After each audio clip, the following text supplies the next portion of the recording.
And last but not least, and I sincerely hope this is the last time I have to mention this crazy woman, Miya Ponsetto, but they have released video of her second DUI in Los Angeles. I don't know if I'm going to play the whole thing, but it just gives you an idea of what kind of special person she is and why, once again, I suspect that she's just crazy, not racist, but I'll let the video speak for itself.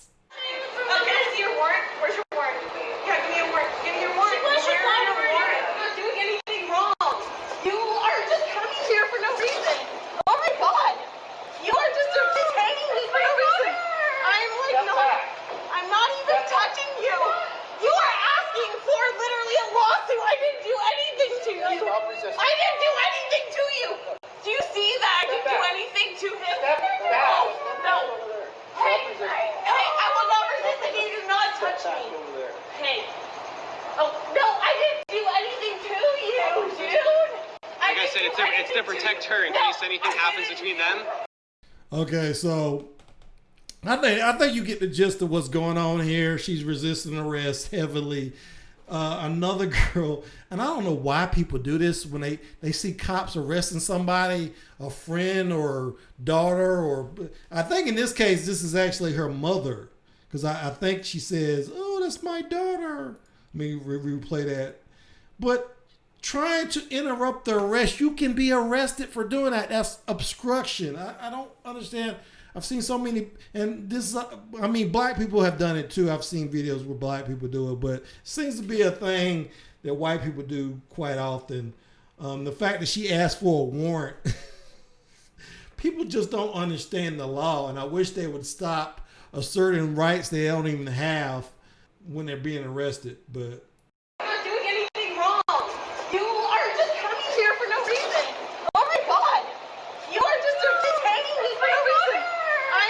Yeah, she actually said, "That's my daughter."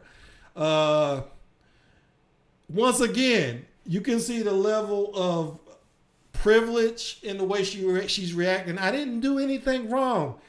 She perpetually never does anything wrong, it looks like. I mean, it's just something that's very consistent from this incident with the teenager and his phone. So, wow. Like a criminal, I didn't do anything. I'm not even laughing. I just think you guys are like a joke. There are like gang members that are killing people right now, and you're arresting a girl. There are literally gang members killing people right now, and y'all, these people.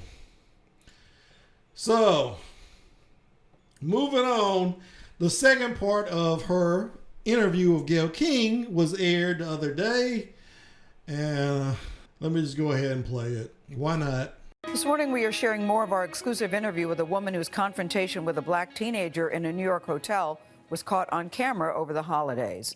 Cell phone video shows Miya Ponsetto accusing 14-year-old Keon Harold Jr. of stealing her iPhone last month. Ponsetto was arraigned over the weekend and freed on supervised release. She is charged with attempted robbery, attempted grand larceny, endangering the welfare of a child, and attempted assault. Well, we spoke with Ponsetto and her attorney, that's Sharon Gatan, just hours before her arrest last week. This morning, we begin where we left off on Friday.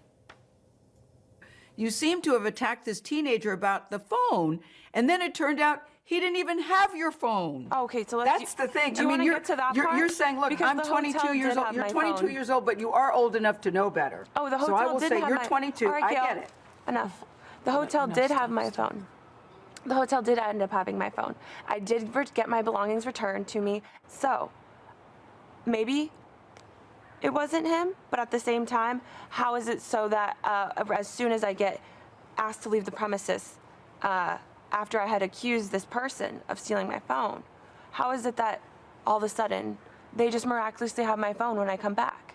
And it didn't seem as if my accusations really bothered the son and the father, because they were just enjoying a nice meal right after this whole encounter. But all I'm saying, I don't know if you.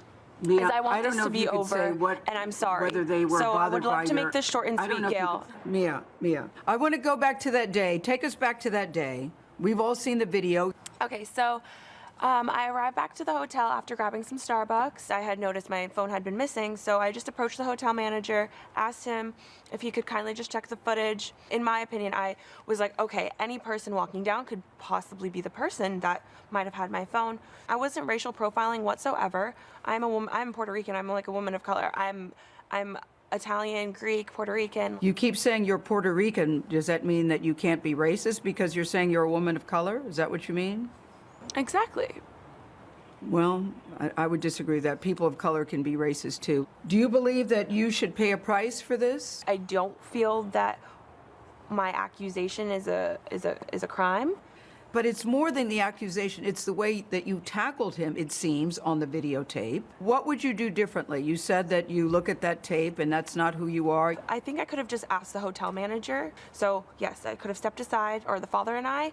We immediately could have started just speaking at a lower tone, and probably that would have handled the whole situation a lot better. With all due respect, when Mr. Harold was talking to you, it seemed to me that he was responding to you because you had accused his son. I'm saying that both of us. I said both of us. You see two black people? No, I'm not letting him walk away with my phone. Bottom line is this issue is much bigger than I think Miya is appreciating, and she sees it as a very simple thing. Attorney Sharon Gatan sat with Ponsetto through the entire interview and wanted her client to feel empowered to tell her own story. But Gatan also felt it important to provide context on Ponsetto's state of mind at the time of the incident. So let me just boil it down. She was a 22-year-old woman alone in New York. No one is with her. Her entire contacts, flight arrangements, Wi-Fi, emails, Apple Pay, her funds, her money is all on that phone. She agreed that her behavior and her actions were definitely less than elegant, shall we say, and less than graceful and less than what anyone else would do, and she agreed, and she wouldn't have repeated it. It's been reported that your phone was returned to you by an Uber driver. Is that true? That is not true, because I arrived to the hotel with my phone in my hand. Okay, who returned your phone to you? The hotel receptionist.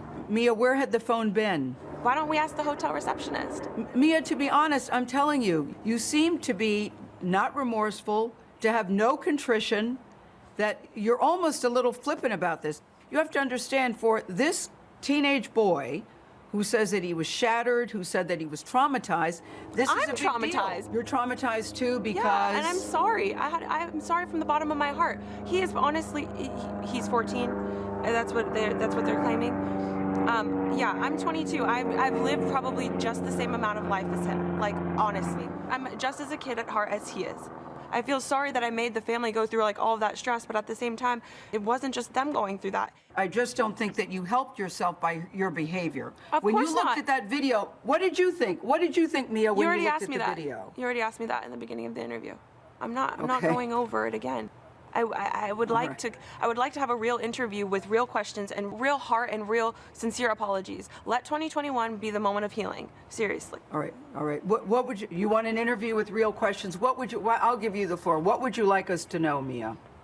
That I'm sincerely sorry to the family and the dad and the son for making them feel as if I was racist towards them when that is not my intention. Now, during the interview, Ponsetto kept interrupting her attorney, and Sharon Gatan says her client went off script. According to her lawyer, Ponsetto was prepared for this interview. They had talked about it. They had gone over it.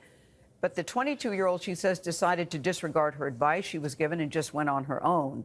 Miya Ponsetto was due back in court in March. I really felt for the attorney. We cut out a lot of it because I think you already get a sense of Miya Ponsetto. But there was a very interesting exchange between the attorney and Miya at one point, and we just decided just to let it go. But the attorney says, look, she's concerned about her mental health and her well-being, and she, of course, wishes her well. And I could see why she is concerned. The attorney worked very, very hard to try to guide her client during the interview, and it just... I think it's hard when you have a client that doesn't pay attention to what you're saying. I think that's very difficult. It's difficult to sit there in silence while your client essentially gets herself in trouble. And judging by the backlash over the weekend, to the first part of your Yeah. of your interview, it was not received well. Yeah, I'm not sure if Miya really understands the gravity of this situation yet. I'm still not convinced. Once she was arrested, I think she probably figured that out. But we're in the keep shoveling, Yeah. the hole's getting deeper Yes. stage of things still here. Yes. So, I mean, I don't think we saw anything new in this interview. I mean, I'd already talked about her being Puerto Rican. She's clearly not remorseful. That's the biggest thing I think you could come away with this. I don't think she understands what she did. In her mind, everything she did was very reasonable, and she can't understand, hey, I just accused somebody of stealing my phone, and I stopped and got my phone back. What's the problem? I got my phone back. I feel fine now. What's the big deal? I just accused somebody. She just doesn't understand the ramifications of accusing somebody of something without evidence. Just proximity to something. These people were going to breakfast and just passing through the lobby, and they get accused of something that they clearly did not do, and she doesn't understand the ramifications of that. I think she has some kind of personality disorder. Maybe she's borderline personality. Maybe she's bipolar. Maybe there's something.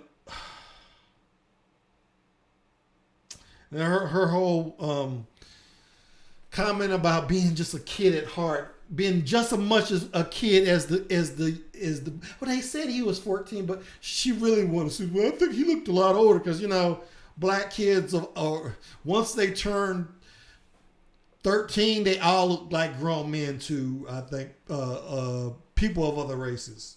I'll just leave it at that. So yeah, I don't think there's much more to be said about this. I think she obviously needs help. She has some mental health issues, and I hope she gets the help she deserves. But I also hope that, I mean, they're not going to do anything to her, really. She'll probably get off with more probation or something. Maybe she'll serve a couple months in prison, but whatever it is, it's not going to be too harsh.